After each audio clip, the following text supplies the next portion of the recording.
I am Julian, 34 years old. Exactly 4 days ago, I was explicitly and brutally uninvited from my own family's reunion, told right to my face that I wasn't real family after 27 years of being their adopted son.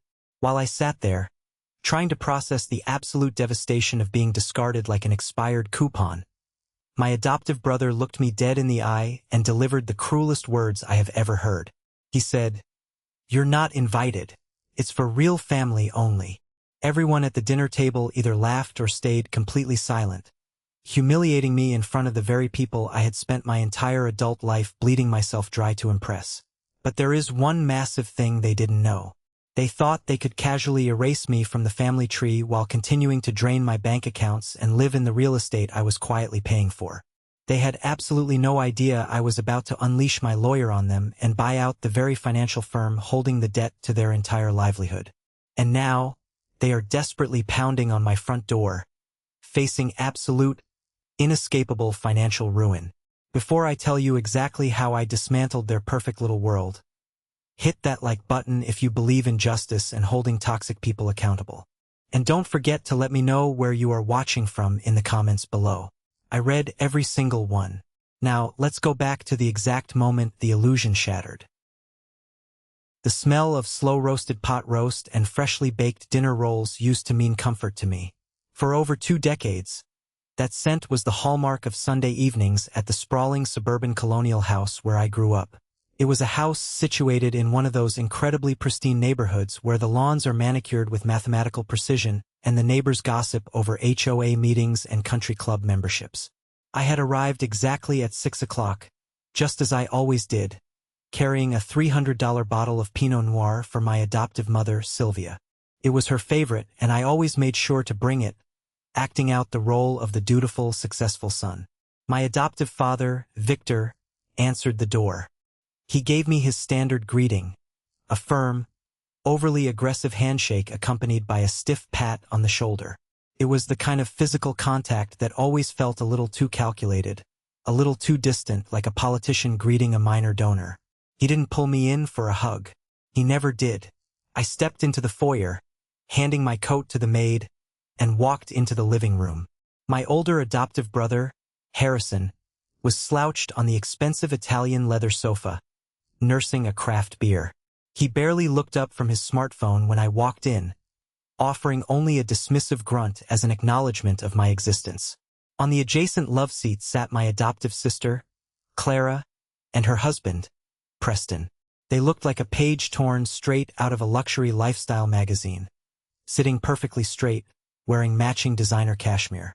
Preston was a junior partner at a regional wealth management firm, a position he secured entirely through nepotism, but he carried himself like he was the Wolf of Wall Street. "Julian," Sylvia called out from the kitchen doorway, wiping her flour-dusted hands on a decorative apron. Her smile was warm, but it never quite reached her eyes. "You brought the wine. You really shouldn't have." "It's no problem, Sylvia," I replied smoothly, handing her the bottle. It was the same script we followed every single month. We eventually migrated to the formal dining room. The mahogany table was set with Sylvia's finest china, the kind they only brought out when they wanted to remind themselves of their own social standing. The conversation flowed through its usual, carefully choreographed motions, designed specifically to highlight everyone's achievements while subtly minimizing mine. Victor spent the first 20 minutes complaining about the rising costs of raw materials for his manufacturing business and how new environmental regulations were strangling his profit margins. He spoke with the heavy sigh of a martyr carrying the weight of the world. Then Preston took the floor. He offered unsolicited, incredibly condescending advice about the stock market, looking directly at me. He spoke slowly, emphasizing his words as if I were a slow child who didn't understand basic economics, despite the fact that I ran a tech consulting firm pulling in 10 times his annual salary. He went on a tangent about optimizing his 401k and acquiring commercial real estate, completely ignoring the fact that I had just closed a multi-million-dollar software contract the week prior. I didn't interrupt him. I simply nodded, chewing my food, playing the role of the agreeable, quiet adopted son. I wanted nothing more than to survive the evening and look forward to our annual family tradition. When a lull finally settled over the table, the clinking of silverware against porcelain the only sound in the room, I set down my fork. I wiped my mouth with the linen napkin, smiled genuinely, and decided to change the subject to something positive. I finally blocked off my entire schedule for the upcoming family reunion at the lake house next month, I announced, my voice carrying a rare tone of genuine excitement.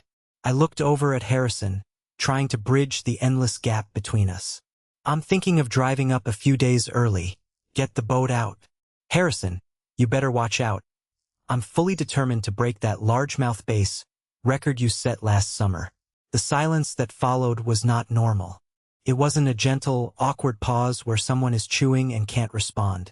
It was a heavy, deliberate, suffocating silence that sucked the oxygen right out of the room.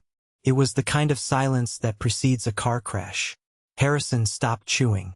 He slowly lowered his fork to his plate, the metal clinking loudly against the china. He looked across the table at Victor. Victor suddenly became deeply, intensely fascinated by the piece of roasted carrot on his plate, refusing to make eye contact with me. Sylvia froze, her hand hovering over her wine glass, her knuckles turning slightly white. Then Harrison let out a laugh.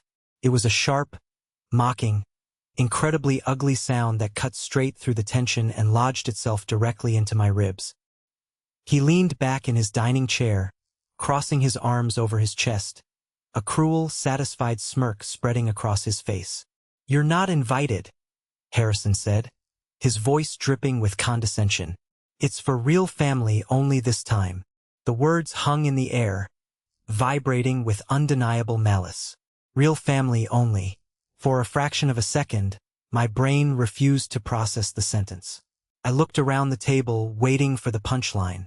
I waited for Victor to slam his hand on the table and reprimand his son for such a disgusting joke. I waited for Sylvia to gasp and tell Harrison to apologize. I waited for someone, anyone, to defend the 27 years I had spent sitting at this very table. Instead, Victor cleared his throat. He shifted uncomfortably in his chair and muttered, "Well, you know how it is, Julian. Aunt Margaret is hosting this year, and there are severe space limitations at the venue. It's just logistics. Don't sugarcoat it, Dad," Clara chimed in, using that entitled, sugary, venomous tone she had perfected since marrying into money. She took a delicate sip of her water. "We've been talking about this for weeks. The reunion really should be for actual Mitchells.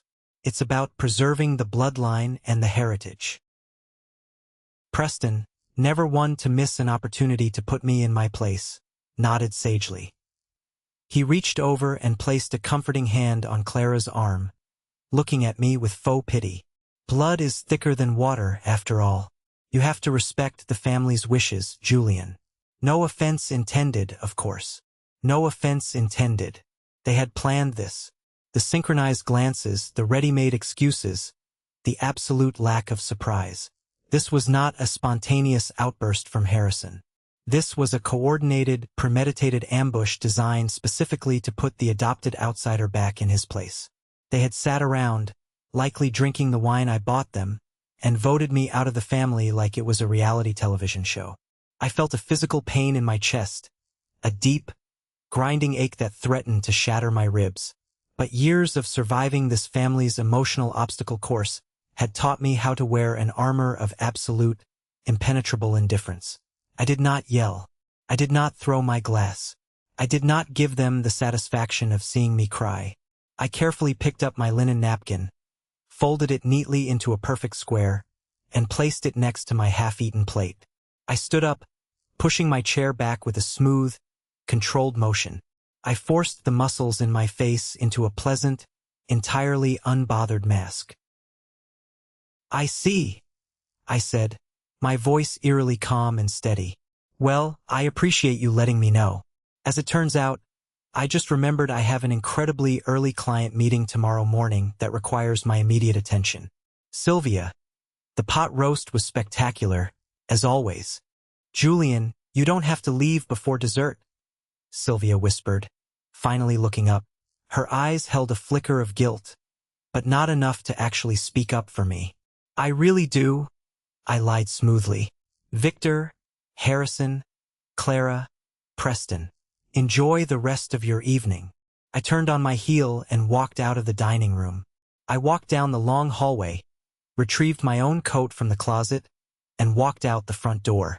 The second the heavy oak door clicked shut behind me, locking into place, I could hear the muffled sounds of their conversation starting right back up, accompanied by a low chuckle from Preston. I had been dismissed, and they were already moving on to dessert. The drive back to my downtown penthouse was a blur of neon lights and brake lights. I gripped the steering wheel of my car until my knuckles turned stark white. My jaw clenched so tight my teeth ached. For the next 4 days I became a ghost. I buried myself in my work with a manic, obsessive intensity. I arrived at the office at 5 in the morning and left well past midnight. I reviewed contracts, optimized workflows, and did everything in my power to build a fortress around my mind so I wouldn't have to feel the crushing weight of the rejection. But reality has a funny, twisted way of demanding your attention. On the afternoon of the 4th day, I was sitting at my desk, reviewing a quarterly earnings report, when my personal cell phone buzzed on the mahogany surface. It was an automated push notification from my Elite banking app. I unlocked the screen. It was a transfer request. Victor was requesting a direct wire transfer of $2,800. Beneath the monetary amount was a casual, typo-ridden note. Need to cover some family reunion expenses for the caterer. We'll pay back next month. Thanks. I stopped breathing. I simply sat there and stared at the glowing screen. The sheer, unadulterated, psychopathic audacity of it was breathtaking. They had publicly humiliated me. They had stripped me of my family status. They had explicitly banned me from attending the gathering because I lacked their precious blood. And yet, without a single ounce of shame, Victor was asking me to open my wallet and fund the very event I was excluded from. Something inside me, a very old, very fragile chain that had tied me to them since childhood, snapped. The desperate, people-pleasing adopted son who just wanted to be loved died right there in that executive office. I didn't feel sad anymore. I felt a cold, hard, razor-sharp clarity. I took a screenshot of the transfer request. I hit the red Deny button on the app, watching the request vanish into the digital ether. Then, I opened my text messages, attached the screenshot, and sent it directly to Victor with a very simple, perfectly punctuated message. Payment denied. Must be that family-only policy. I put my phone on silent, shoved it into my desk drawer, and went back to my earnings report. I felt the first real, intoxicating spark of power I had experienced in almost 3 decades. 2 days passed in blissful, uninterrupted, magnificent silence. No calls, no texts, no emails. It was a Friday evening. I was standing in the expansive living room of my penthouse, holding a glass of aged scotch, watching the city lights flicker against the dark sky through the floor-to-ceiling windows. I felt a sense of peace settling over my bones. Then, 3 sharp, violent, thundering knocks echoed against my heavy front door. My building has a 24-hour doorman and strict security protocols. No one gets up to the penthouse elevators unannounced. I frowned, setting my glass down on the marble kitchen island. I walked slowly to the entryway, the hardwood cold beneath my bare feet. I leaned toward the brass peephole and looked through the glass lens. Standing in my hallway, his face flushed a dangerous, explosive shade of crimson, was Victor. Beside him stood Harrison, pacing back and forth like a caged animal, his fists clenched. And behind them, looking nervous but determined, was Preston. They had somehow bypassed security, likely by tailgating another resident, and they were here. And as I rested my hand on the cold metal of the deadbolt, feeling the vibrations of Victor's fist pounding against the wood again, I realized that the Cold War was over. The actual war had finally arrived at my doorstep. Before I turned that deadbolt to let the monsters into my sanctuary, a violent tidal wave of memories crashed into the forefront of my mind. You see, to truly understand why that specific moment, standing on the other side of my own front door, felt like standing on the edge of a jagged cliff, you have to understand the 27 years of quiet agony that led up to it. I was just 7 years old when the world as I knew it completely ended. A brutal, catastrophic car accident on a slick highway claimed the lives of both of my birth parents instantly, leaving me entirely alone in a world I barely understood. I still remember the sterile, bleach-scented smell of the social worker's office. I remember sitting on a plastic chair. When Victor and Sylvia Mitchell walked into that office to adopt me, they looked like saviors sent from heaven. They were wealthy, impeccably dressed, and spoke with soft, reassuring voices that promised safety. They already had Harrison, who was 9 at the time, and they would later have Clara when I was 12. At first, I honestly thought I had won the lottery of life. Sylvia made sure I had warm, tailored clothes that fit perfectly, and Victor would occasionally ruffle my hair and call me champ if I brought home a flawless report card. But as the years crept by, the glossy illusion began to crack, revealing the cold reality underneath. The defining moment of my childhood, the one that cemented my status in the household, happened on a crisp Saturday morning in October. I was 10 years old. Victor was out in the driveway, packing his expensive Ford truck with fishing gear to take Harrison to the lake. I ran out of the front door, the autumn air biting my cheeks, my heart hammering with desperate hope, and asked if I could come along. I had even packed a little bag. Victor paused. He closed the tailgate of the truck, sighed heavily, and put a heavy, restrictive hand on my shoulder. He looked down at me, his eyes entirely devoid of warmth. "This is our thing, Julian," he said, gesturing between himself and Harrison. "Maybe we can find something special for us to do, too, somewhere down the line." He got in the truck and drove away. That something special never materialized.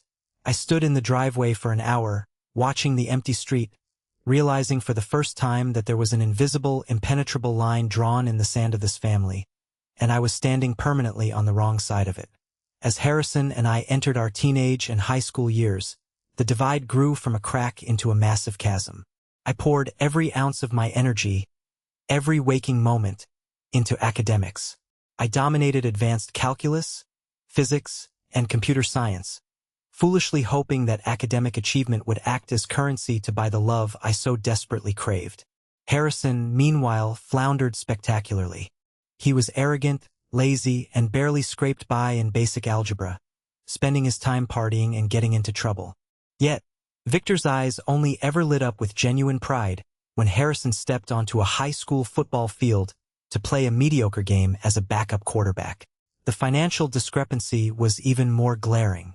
One night, while coming down the stairs to grab a glass of water from the kitchen, I overheard Victor talking to Sylvia. His voice was laced with deep resentment. "We're spending as much on Julian's tutoring and private school tuition as we are on our own son. It's draining the accounts, Sylvia. He's not our blood. Why are we prioritizing his advanced placement tests over Harrison's sports camps?" Those words became the toxic soundtrack of my life. When it was time for college, the blatant favoritism became undeniable policy. Harrison was shipped off to an elite, ridiculously expensive private university, his entire tuition, room, board, and a generous allowance fully funded by the family's wealth. I, the valedictorian of my graduating class, was handed a cheap watch, a pat on the back, and sent to a state school. I was told that building character was important for someone of my background. I worked 3 brutal part-time jobs between my classes, waiting tables until 2 a.m., tutoring wealthy kids, and fixing computers, just to keep a roof over my head and pay my state tuition. I survived on cheap ramen noodles, black coffee, and sheer exhaustion, while Harrison partied on Victor's dime, eventually taking 6 years to earn a basic communications degree. But adversity is an incredible, albeit ruthless, teacher. I graduated at the top of my class with 0 debt because I worked myself to the bone. I dove headfirst into the tech industry, utilizing my computer science degree to build custom software solutions. By my late 20s, I took a massive risk and founded my own tech consulting firm. Within 3 years, we landed massive contracts with Fortune 500 companies, and the money started pouring in like a flood. I bought my penthouse in cash, built a robust stock portfolio, maxed out every investment vehicle available, and secured my future. Harrison, predictably, bounced from one catastrophic business venture to another, entirely bankrolled by Victor. He tried running a high-end sports memorabilia shop, which failed in 8 months.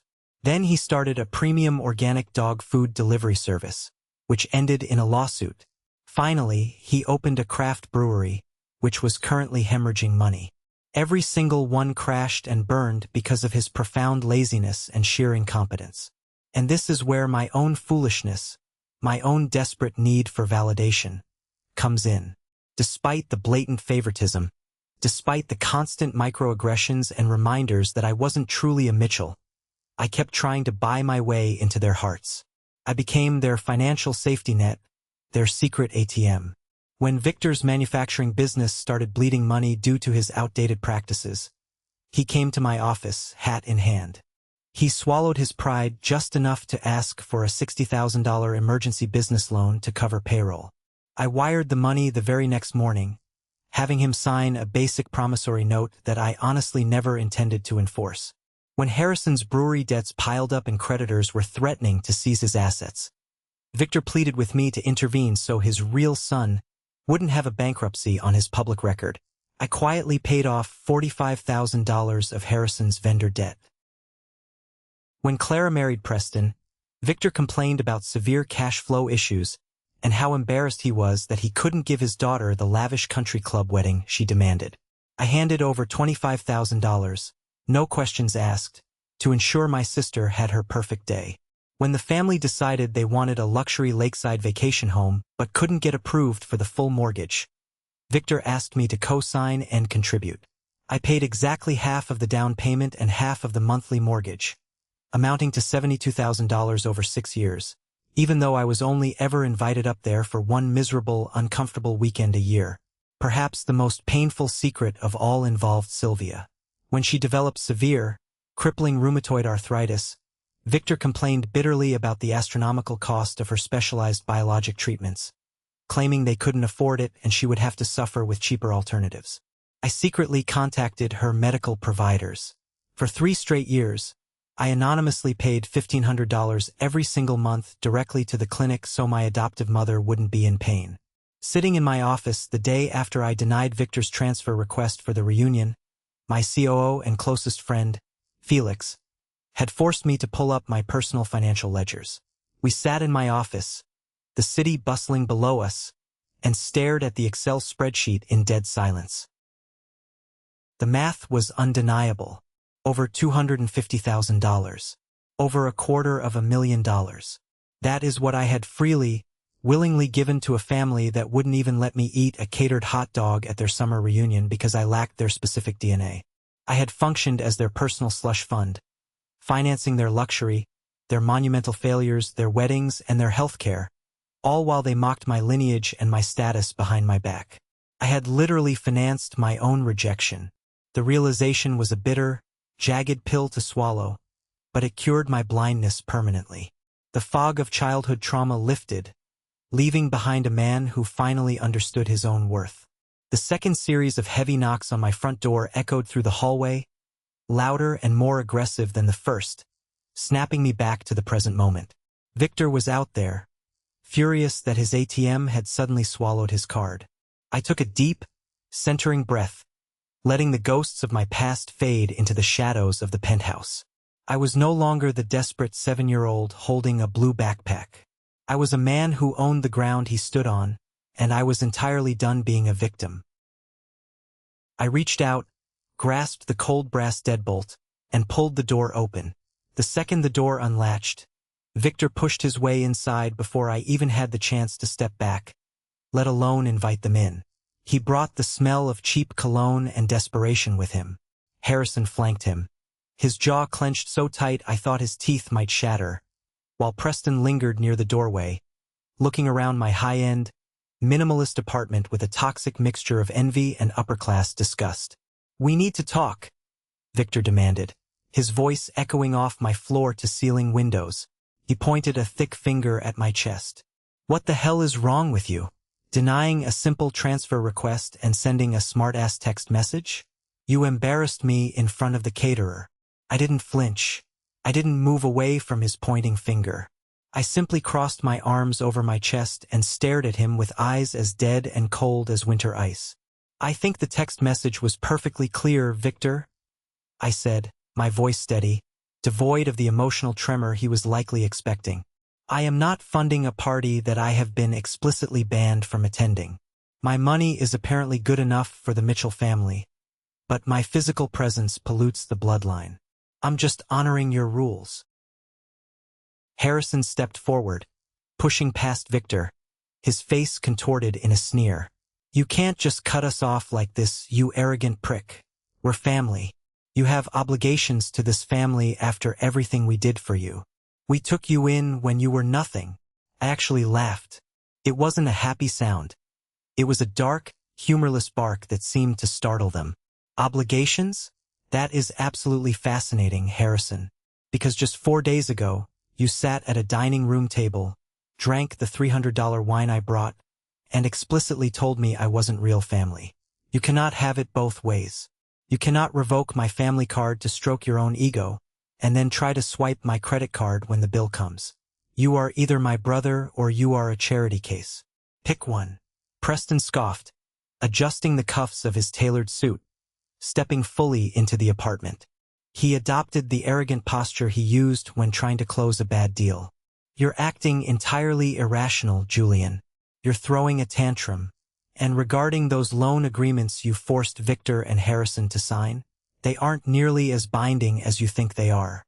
My family attorneys have reviewed the structure of your promissory notes. If you try to enforce those debts or withhold the lake house payments, we have several avenues to challenge them in civil court. You're out of your depth. Don't play legal games with old money. I turned my attention to Preston, offering him a cold, razor-sharp smile that made him involuntarily take a half-step back. Your family attorneys should seriously consider reading the fine print, Preston, assuming they know how to read, I replied, keeping my tone conversational but lethal. Every single document, every promissory note, every mortgage co-signing agreement was drafted, reviewed, and filed by Levinson and Associates.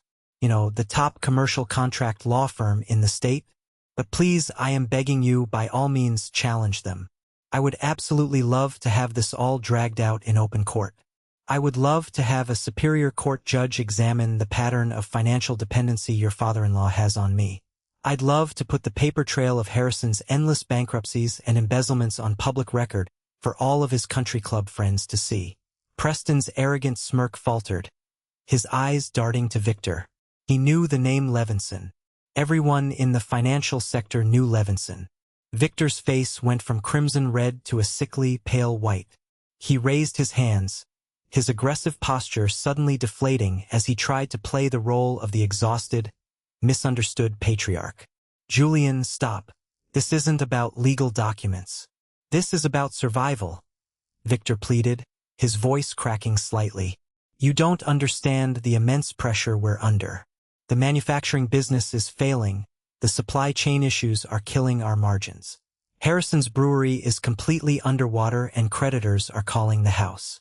We've been using your loans just to keep the lights on and pay the staff. If you stop the cash flow now, if you pull your name off the lake house. Without your money, Julian, we might lose the primary house. We might lose everything.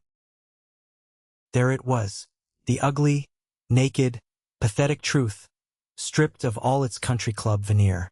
I stared at the man who had raised me, feeling a profound sense of disgust. So that's it. That is the entire truth. You desperately need my money, but you actively despise me. You used my salary to cushion Harrison's endless string of failures, and you used my good faith to maintain a lifestyle of luxury that you can no longer afford. And you did all of this while sitting around a kitchen table deciding I wasn't worthy of standing in family photos. Harrison's facade finally shattered completely. The simmering, toxic resentment he had harbored for decades, the deep-seated inferiority complex of being the biological failure compared to the adopted success, boiled over into a screaming rage. Because it's not fair, Harrison screamed, the veins in his neck bulging, spittle flying from his lips. You sit up here in this multi-million-dollar penthouse, acting vastly superior because you got lucky with some tech garbage. You don't know what real pressure is. Dad always expected more from me. He put the pressure on me because I'm his real son. You were just a charity case that got a lucky break. And now you want to destroy us because your feelings got hurt over a stupid party. The silence that followed his explosive outburst was deafening.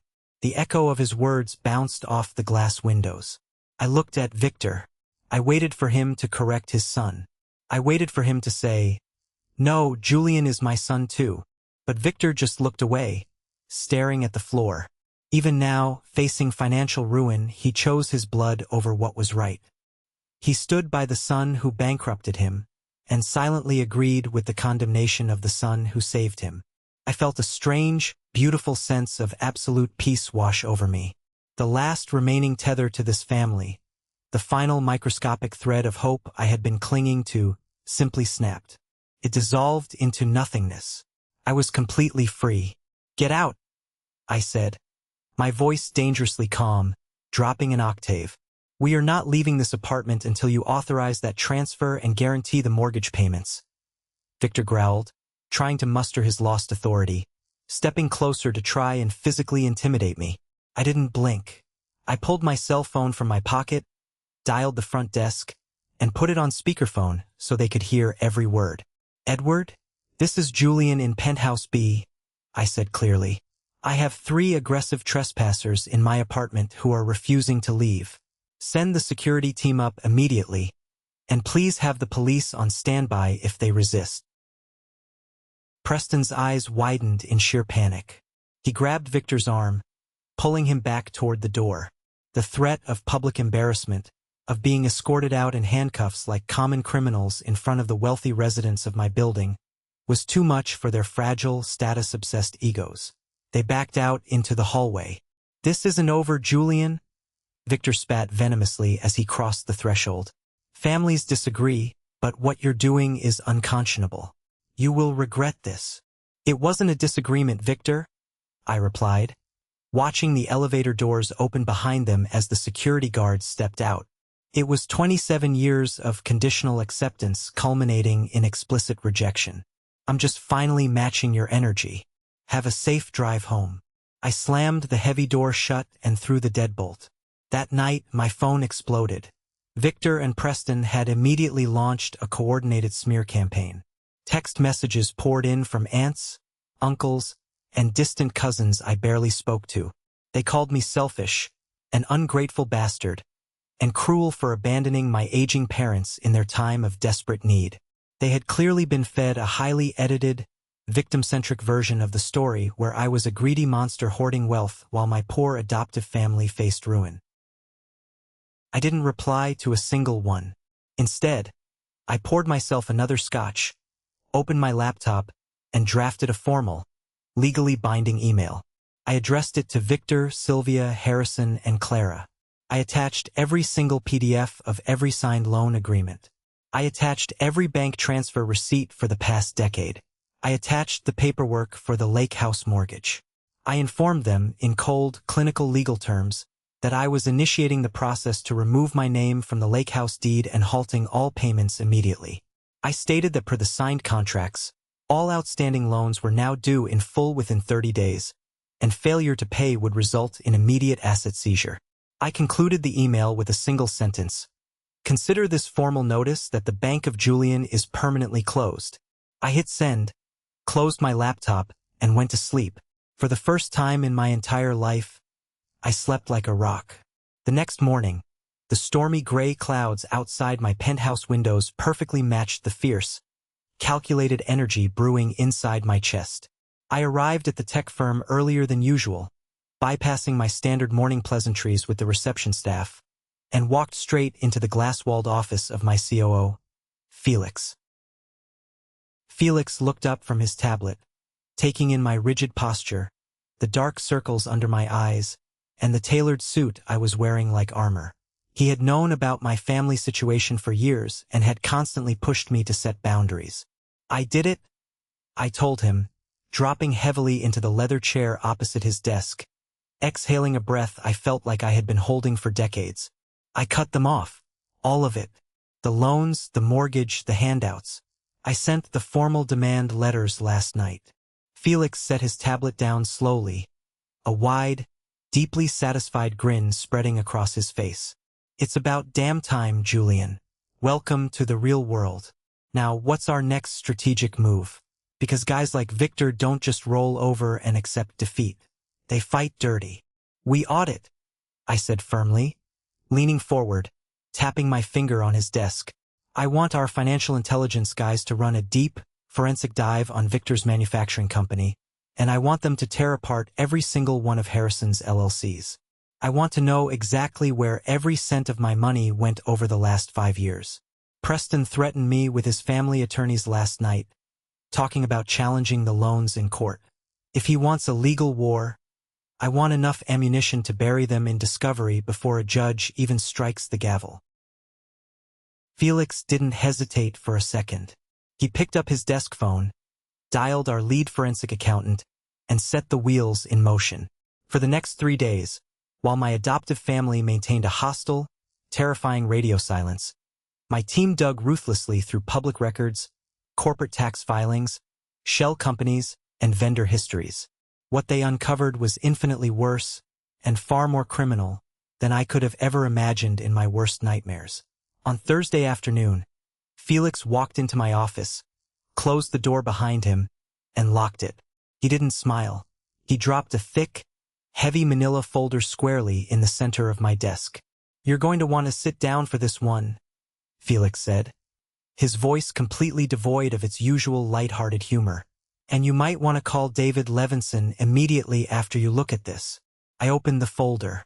Inside were dozens of pages of financial routing numbers, but on top were several high-resolution photographs and official Department of Motor Vehicles vehicle registration documents. Harrison didn't lose that $45,000 loan because the craft brewery market was tough or because of supply chain issues, Felix explained, his voice cold with professional disgust, tapping the top photograph.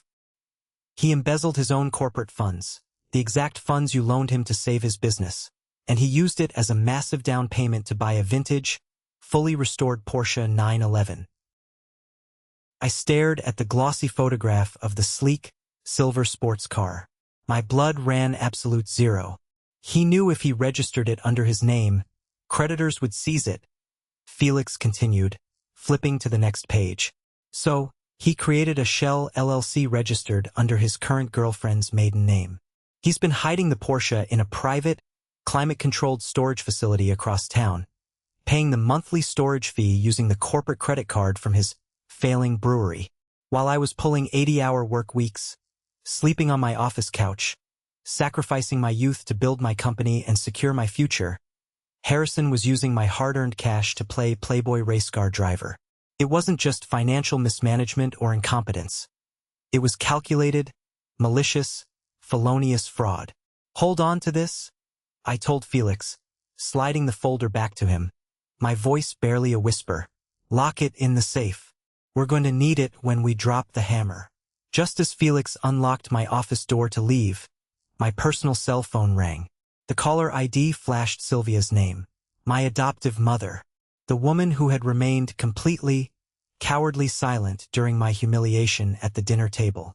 I let it ring 3 times, watching the phone vibrate on the wood grain, before finally hitting the accept button. "Julian," her voice trembled through the speaker, sounding incredibly small, frail, and utterly broken. "Please don't hang up.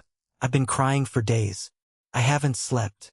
"I'm listening, Sylvia," I said, keeping my tone perfectly neutral, refusing to give her an inch of emotional leverage. "I'm so sorry about what happened at dinner," she sobbed, the tears sounding genuine but entirely manipulative. "Harrison shouldn't have said those things. You know, he's just stressed about his business. And Victor is drowning in debt. He's terrified. They didn't mean it, Julian. Please, you're tearing this family apart over a misunderstanding. You're destroying us over a stupid joke. A misunderstanding. A joke."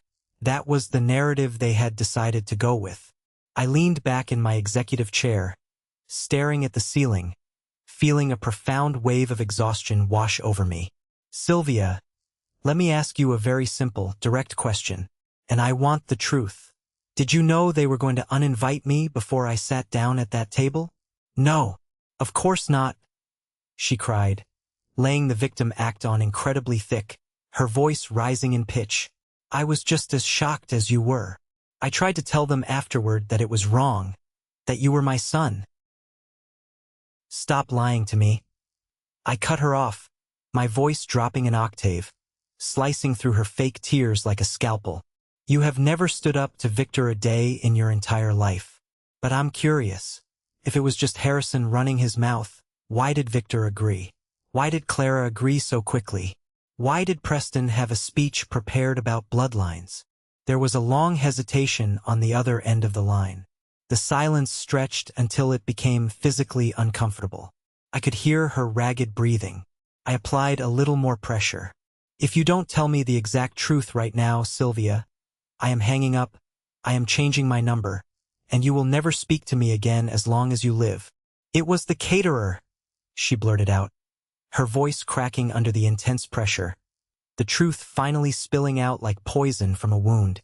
Aunt Margaret's caterer for the reunion. They charge per head. It's incredibly expensive this year because of inflation.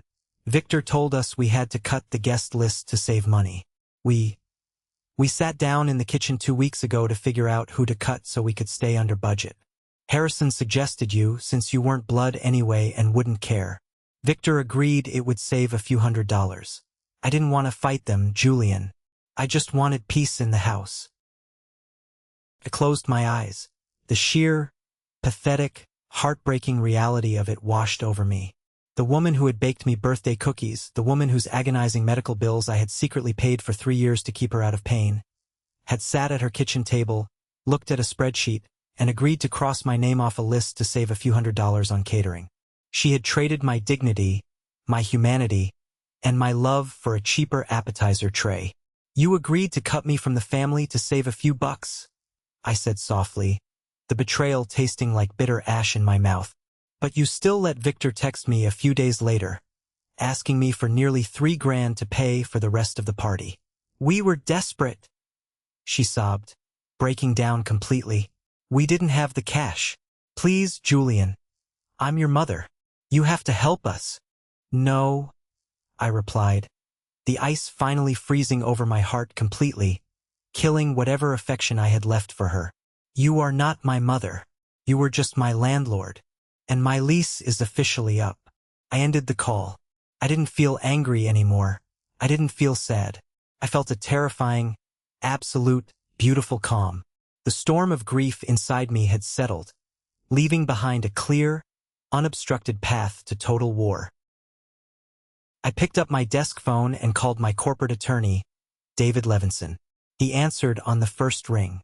David, I said, my voice sharp and decisive. I need you to look into a commercial real estate holding company called Apex Financial. They hold the secondary mortgages for Victor Mitchell's manufacturing plant, as well as the deed to his primary residence. I want to know if their distressed debt portfolio is for sale. I can find out by the end of the day, David replied smoothly. Why? Are you looking to invest in distressed properties? If it is for sale, I continued, ignoring his question, I want you to buy it through one of our blind shell corporations. Offer them whatever premium they want. I want to own that debt by Monday morning. I hung up the phone and looked out over the sprawling city skyline. They thought they could discard me like trash. They were about to find out that the man they threw away was about to own the very ground they walked on. Monday morning arrived with the kind of crisp, brilliant blue skies that usually signal a fresh start or a clean slate. But for me, it signaled the execution of a strategy one had spent the entire agonizing weekend finalizing with my lead corporate lawyer, David Levinson. By exactly 9 a.m., the massive wire transfer had officially cleared the federal banking system. The blind shell corporation that I had set up quietly in Delaware now officially owned the entire distressed debt portfolio of Apex Financial. That meant I owned the primary mortgage on Victor's failing manufacturing plant. It meant I owned the heavily leveraged secondary mortgage on the sprawling, manicured suburban house where I grew up. I literally held the legal and financial strings to their entire existence. The ground they walked on, the roof over their heads, the very walls they used to host the family dinners I was banned from. It all belonged to me now. But Victor didn't know that yet. He still arrogantly thought he was playing checkers against an emotional adopted kid, while I had just flipped the entire chessboard and bought the table it was sitting on. By 11 a.m., I was in the middle of a high-stakes, incredibly intense meeting in my glass-walled executive conference room on the top floor of my building. Sitting directly across from me was Mr. Richard Thorne, the legendary CEO of a massive global logistics conglomerate. Thorne was the epitome of old money and ruthless business acumen. He had built his empire from the ground up, survived decades of market crashes, and respected absolutely nothing but undeniable strength and total transparency. We were finalizing the negotiations for a massive software integration contract that would essentially double my tech company's valuation overnight. This deal was going to guarantee a massive salary bump for all my loyal employees and cement my legacy in the industry. We were deep into the highly technical specifics of cloud data migration, mapping out a multi-year deployment strategy, when a sudden, jarring commotion erupted in the hallway outside the soundproof glass walls of the conference room. I stopped speaking and looked up just in time to see my fiercely loyal executive assistant, Sarah, physically trying to block the heavy double oak doors of the reception area.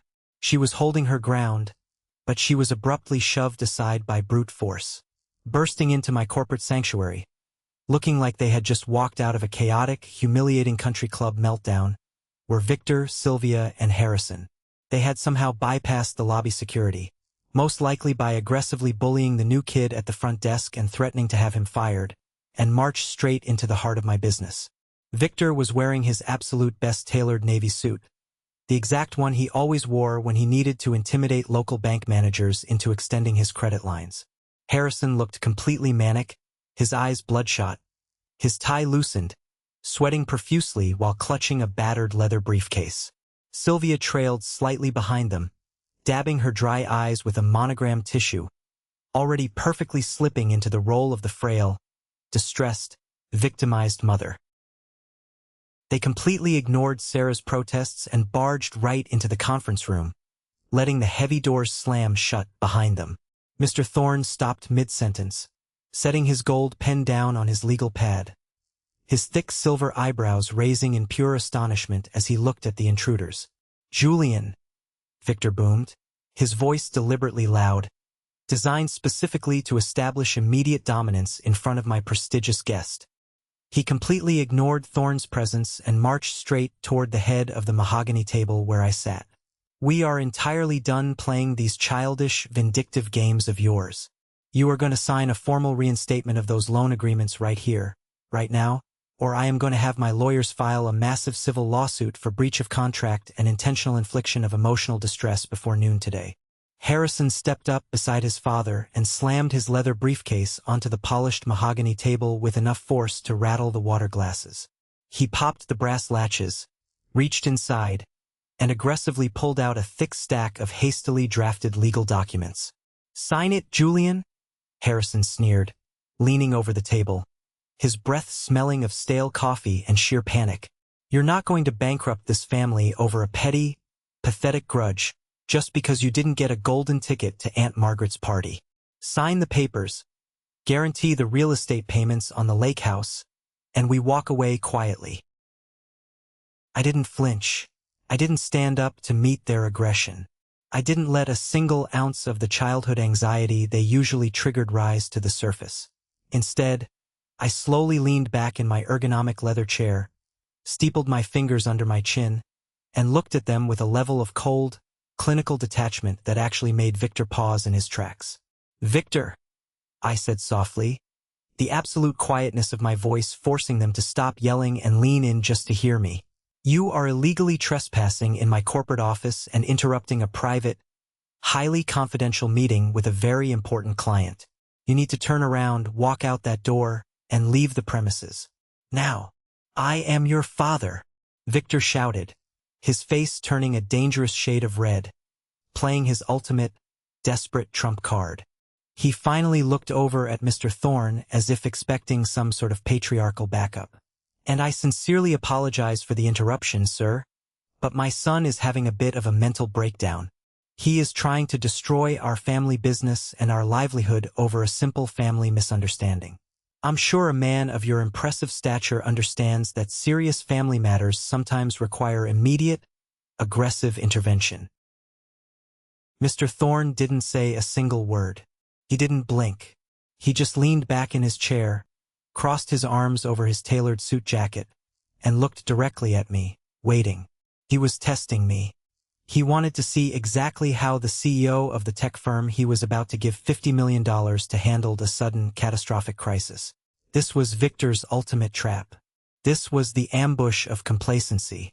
Victor honestly thought that by ambushing me in public in front of a high-profile client, I would instantly cave to avoid professional embarrassment. He thought the threat of a messy, public scene, the threat of a frivolous lawsuit being dragged through the media, would force me to quietly sign his ridiculous papers just to get him out of the room. He thought I was still the terrified little adopted boy who just wanted to keep the peace at the dinner table. He was so incredibly, historically wrong. "Mr. Thorne," I said, my voice projecting clearly and calmly across the silent room, "I deeply apologize for this unprecedented security breach. For context, this man standing here shouting is Victor Mitchell. He is my former adoptive father. He is currently facing severe, irreversible financial ruin due to decades of gross corporate mismanagement and toxic pride. He is standing in my conference room today because he actually believes he can extort me into continuing to fund his luxury lifestyle and his biological son's endless failures." Sylvia gasped dramatically, clutching her pearl necklace, taking a step forward. "Julian, how can you say those awful things? I am your mother. We took you in when you had absolutely nothing. You were a broken orphan with a backpack. We fed you, we clothed you, we gave you our name. You literally cut me out of the family reunion just to save $300 on a catering bill, Sylvia," I stated flatly, my eyes locking onto hers with such intense, unblinking focus that she physically flinched and looked down at the floor. "You sat at your kitchen table and calculated my exact worth to this family, and it came out to the price of an appetizer tray. You do not get to play the loving, devoted mother card in my office. Ever again." Harrison slammed his fist on the table, leaning even closer, trying to physically intimidate me. "You arrogant, ungrateful piece of trash. Sign the damn papers. You promised us that money. You signed the promissory notes. Preston's lawyers are already drafting the lawsuit as we speak. If you don't sign this reinstatement right now, we will drag your name through the mud. We will call every single one of your clients. We will tell everyone in your industry that you're a fraud who abandons his aging parents to starve." I looked at Harrison. I looked at the sweat beating heavily on his forehead, the sheer, unadulterated panic vibrating in his clenched jaw. Then I looked at Victor, whose chest was heaving with exertion, his hands gripping the back of a chair to steady himself. They thought they had me completely cornered. They thought they possessed the ultimate leverage. Without breaking eye contact with Victor, I slowly reached under my heavy desk and pressed the biometric scanner that unlocked the hidden steel safe in my lower drawer. I reached inside and pulled out the thick, heavy manila folder that my COO, Felix, had handed me the day before. I brought it up and placed it gently, deliberately, on the mahogany table right next to Harrison's ridiculous, desperate legal demands. "You really want to talk about lawsuits today, Harrison?" I asked, my voice dropping to a deadly, icy whisper that chilled the room. "You want to bring lawyers into this? You want to talk about corporate fraud? Fine, let's talk about it." I flipped the manila folder open. The storm they had spent 27 years brewing had officially made landfall, and they had absolutely nowhere to hide.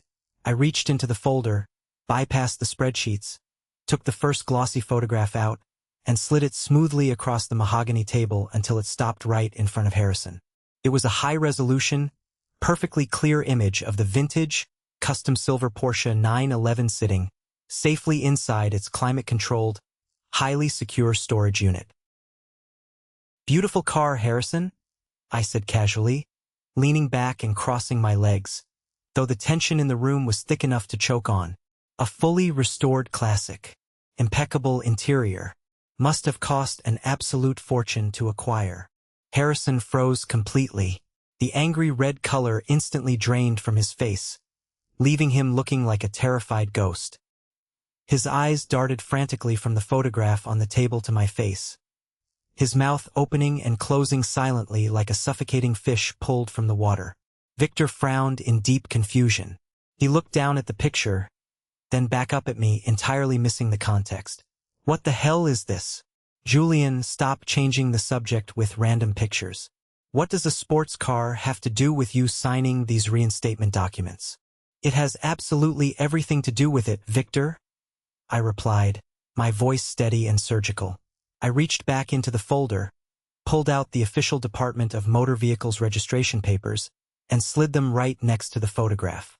Because your golden boy, your biological son, didn't lose his craft brewery because of market forces, or bad luck, or supply chain issues. He lost his business because he took the $45,000 in cash that I loaned his company to keep it afloat, and he embezzled every single cent of it. He used corporate operating funds to buy this Porsche. Sylvia let out a sharp, choked cry, her hands flying to cover her mouth.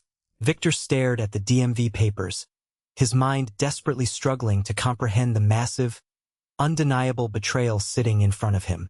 I have the banking routing numbers, I continued mercilessly, pulling out the financial ledgers and tapping the highlighted rows. I have the exact wire transfers moving directly from the brewery's operating account straight to a classic car dealership 2 states away. I have the Shell LLC incorporation documents showing that he registered the car under his current girlfriend's maiden name specifically to hide the asset from his creditors and from the bankruptcy courts. That is textbook wire fraud, Harrison. That is corporate embezzlement. It's a major federal crime. That's a lie. Harrison stammered violently, his voice cracking like a terrified teenager as he physically backed away from the table. You forged those documents. You're trying to frame me to get out of the loans. Dad, he's lying. I didn't even look at Harrison. I turned my head slowly and looked over at Mr. Thorne, who was watching the scene unfold with the intense fascination of a man watching a train derail in slow motion. Mr. Thorne, I said politely, you sit on the executive board of several major financial institutions. In your vast experience, what is the standard federal penalty for a CEO embezzling 45 grand and intentionally hiding hard assets from creditors during insolvency? Thorne didn't miss a single beat. He looked at Harrison with a level of absolute, unvarnished disgust. Depending on the judge, usually 3 to 5 years in federal prison, followed by complete, mandatory liquidation of all personal assets to satisfy the defrauded creditors. Harrison's knees literally gave out. He stumbled backward, his legs tangling together, and fell heavily into one of the plush leather conference chairs, burying his face in his trembling hands. Victor was shaking. He looked at his golden boy, the son he had sacrificed my entire childhood for, the son he had always proudly claimed was genetically and intellectually superior to the adopted charity case. The illusion was completely, irreparably shattered. The silence in the room was deafening, broken only by Sylvia's muffled sobbing. But Victor's ego was a massive, monstrous thing. Instead of apologizing, instead of showing a single ounce of humility or remorse for blindly attacking me, he desperately tried to pivot to save himself. Fine, Victor barked, his voice trembling with a toxic mixture of rage, humiliation, and sheer denial. Harrison made a terrible, stupid mistake. I will deal with him personally. But that doesn't change my situation, Julian. His actions do not void your obligations to me. You are still on the hook for the lake house mortgage. And I still own my manufacturing plant. I still own my primary house. I have decades of real estate equity built up. If I have to, I will call my banker. I will refinance every single property I own. I will pay you your stupid loan money back with interest, and you will never see us again. Victor stood tall, adjusting his tie, trying to reclaim some shred of his patriarchal dignity. He honestly thought he still had a safety net. He thought his generational wealth, no matter how heavily leveraged, would always protect him from facing true consequences. I smiled. It was a cold, terrifying, predatory smile. "You're right, Victor," I said softly, almost gently. "You absolutely could have refinanced. A month ago, you could have leveraged your remaining equity to pay me off and walk away clean. But you can't do that anymore." "And why the hell not?" Victor demanded, his eyes narrowing in suspicion. I reached into the very back of the manila folder and pulled out the final, most devastating document. It was printed on the heavy, expensive watermarked cardstock of Levinson and Associates. I slid it across the long table until it stopped right in front of Victor's clenched fists. It was a formal, legally binding notice of transfer of debt. "Because as of 9 a.m. this morning," I explained, enunciating every single syllable with perfect, agonizing clarity, "a blind shell corporation, which I am the sole proprietor and managing director of, officially finalized the outright purchase of the entire distressed commercial debt portfolio of Apex Financial." Victor stared at me, completely uncomprehending. Sylvia stopped crying, her breath hitching in her throat. Even Harrison slowly looked up through his fingers, sensing the shift in the room's gravity. "Apex Financial," I repeated slowly, watching the horrific realization slowly dawn in Victor's wide eyes. "The holding company that owns the massive secondary mortgage on your failing manufacturing plant. The company that owns the heavily leveraged equity loan on your primary residence in the suburbs. Their commercial debt portfolio was bleeding cash, and I made them an all-cash offer they simply couldn't refuse. They sold your debt to me." Victor reached out with a trembling, age-spotted hand and picked up the heavy cardstock document. He read the dense legal jargon. He read my name clearly listed as the primary managing director of the holding company. "You don't lose the house to a faceless bank, Victor," I said, leaning forward, resting my forearms on the table, delivering the final, fatal blow directly to his heart. "You lose it to me. I am your creditor. I hold the paper on your business. I hold the paper on your home. I am, for all legal intents and purposes, your landlord. And because you are currently over 60 days delinquent on your commercial real estate payments, I instructed my lawyer this morning to initiate immediate, aggressive foreclosure proceedings on every single asset you own." The room went completely, utterly dead silent. The absolute, total destruction of Victor Mitchell was a quiet, pathetic, devastating thing to witness. He didn't scream. He didn't rage. He didn't threaten me with a lawyer anymore.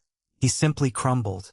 The arrogant, boastful patriarch who had belittled me for 27 years deflated like a punctured tire.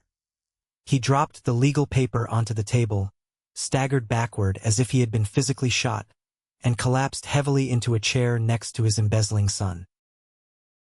Sylvia let out a wail of pure, unadulterated, bottomless despair and buried her face in Victor's shoulder.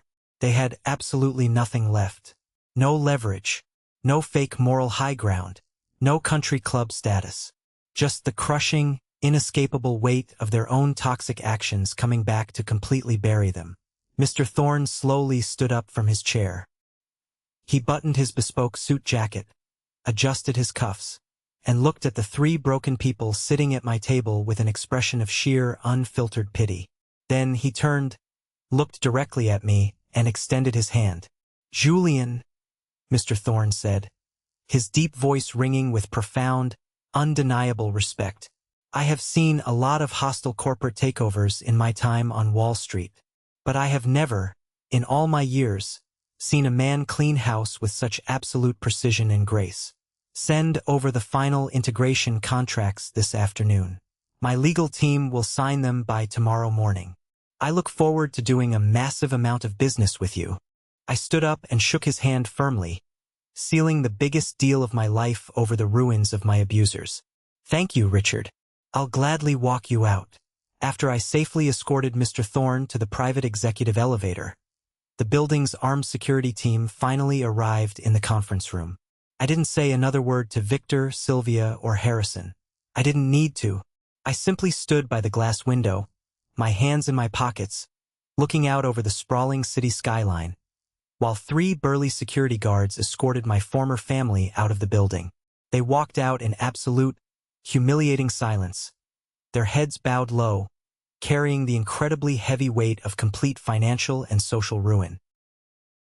The fallout from that meeting was swift, brutal, and entirely merciless.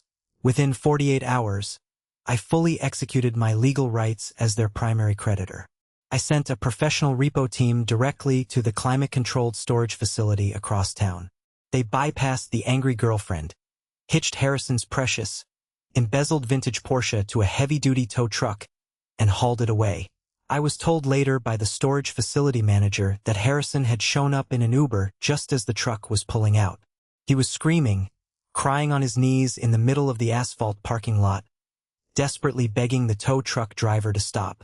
The car was auctioned off less than a week later, the proceeds barely making a dent in the massive debt he had accrued. But the financial destruction was only half of the battle. The social fallout within the family was equally nuclear.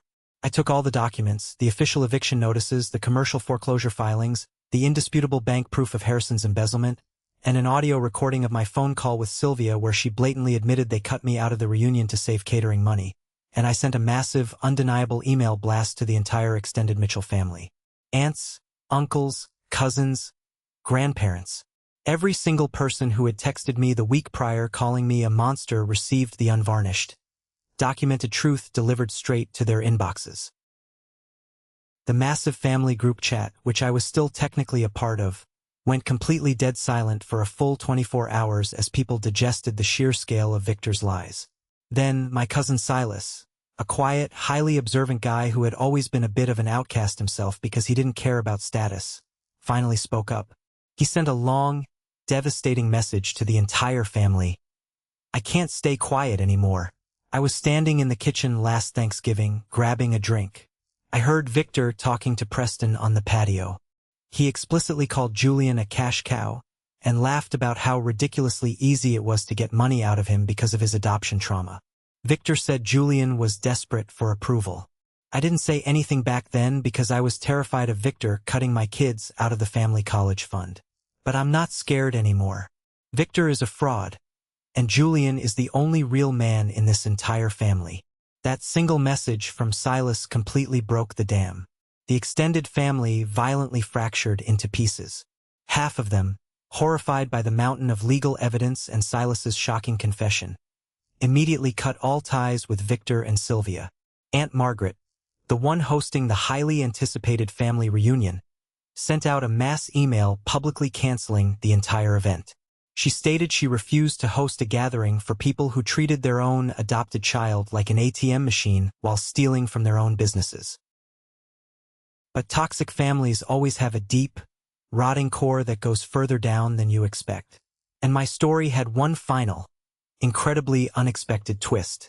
A week after the conference room confrontation, I received an unsolicited phone call from Uncle Gregory.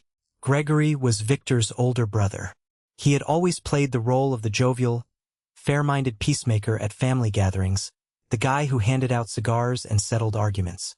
He called me, speaking in smooth, soothing tones, telling me that while Victor was absolutely wrong, destroying the family legacy and taking their home was a step too far. He urged me to drop the foreclosures and reinstate the loans, claiming he was asking simply out of love for the family name and to protect my grandfather's inheritance. Something about his slick tone, something about the specific way he pushed for the cash flow to resume, set off massive alarm bells in my head. I immediately called Felix and had our financial intelligence team run a quiet, completely off-the-books trace on Gregory's recent financial history and shell accounts. What we found made my stomach physically turn. Gregory wasn't a peacemaker. He was the puppet master pulling Victor's strings. Gregory had a massive, crippling underground gambling addiction. He owed hundreds of thousands of dollars to very dangerous, very unforgiving people. The forensic accounting showed a direct, undeniable pipeline. I would loan a massive sum of money to Victor to save the manufacturing business. And within 3 days, Victor would wire a massive percentage of that exact money to offshore accounts controlled entirely by Gregory. Gregory had been manipulating Victor's immense pride and deep fear of failure, explicitly coaching his younger brother on exactly how to manipulate my desire for love to drain my bank accounts. He did all of this so Victor could secretly pay off Gregory's gambling debts and keep the family name out of the mob's ledger, avoiding a massive, dangerous lawsuit or worse. I didn't argue with Gregory when I called him back. I didn't yell. I simply forwarded him the PDFs of the offshore wire transfers and told him that if he ever contacted me again, or if he ever spoke my name, I would hand the entire dossier directly over to the FBI for federal money laundering and extortion. He hung up the phone and disappeared like a ghost. The sudden removal of all that intense toxicity left a massive, echoing void in my life. For 27 years, my entire identity, my entire driving force, had been wrapped up in trying to be a perfect Mitchell. Now I was just Julian. I realized I needed help to rebuild my foundation. I started going to intense trauma therapy twice a week.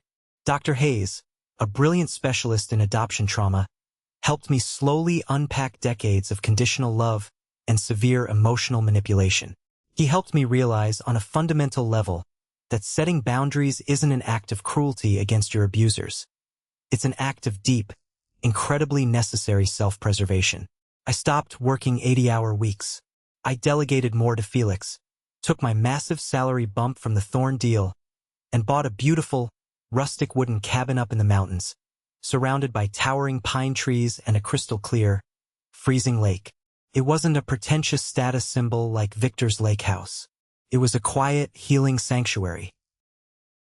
And as a critical part of my healing process, I joined a local, in-person support group for adult adoptees navigating complex family trauma.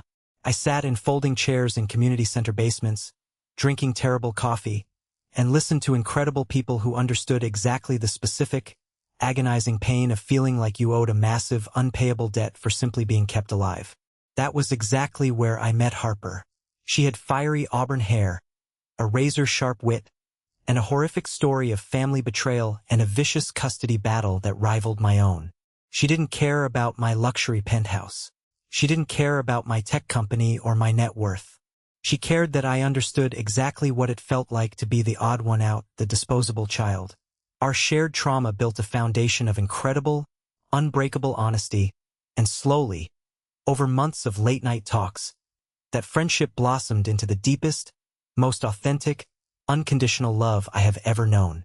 Exactly 1 year has passed since the infamous dinner that changed the trajectory of my entire life. If you look at public financial records today, you will see that Victor Mitchell officially filed for Chapter 7 bankruptcy. The bank, meaning my holding company, legally foreclosed on the sprawling suburban colonial house. Victor and Sylvia were unceremoniously forced to pack up their remaining belongings and move into a cramped, incredibly outdated 2-bedroom apartment in a neighborhood they used to actively mock at their lavish dinner parties.